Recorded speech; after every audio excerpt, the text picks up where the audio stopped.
चलो أعوذ بالله من الشيطان الرجيم بسم الله الرحمن الرحيم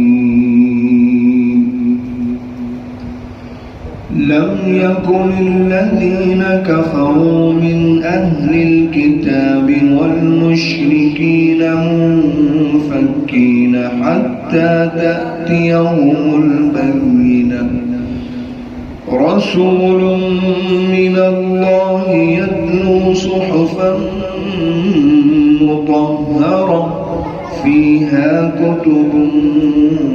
قيمة وما تفرق الذين أوتوا الكتاب إلا من بعد ما جاءتهم البينة وما أمروا إلا ليعبدوا الله مخلصين له الدين حنفاء ويقيموا الصلاة ويؤتوا الزكاة وذلك دين القيمة إن الذين كفروا من أهل الكتاب والمشركين في نار جهنم خالدين فيها أولئك هم شر البرية إن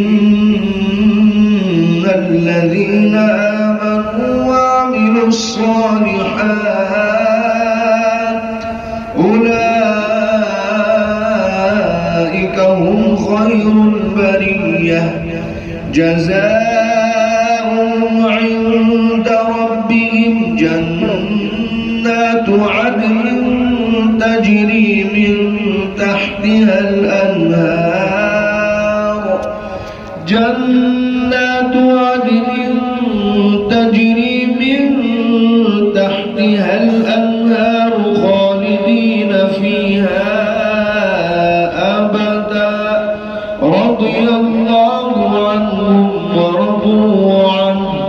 ذلك لمن خشي ربه صدق الله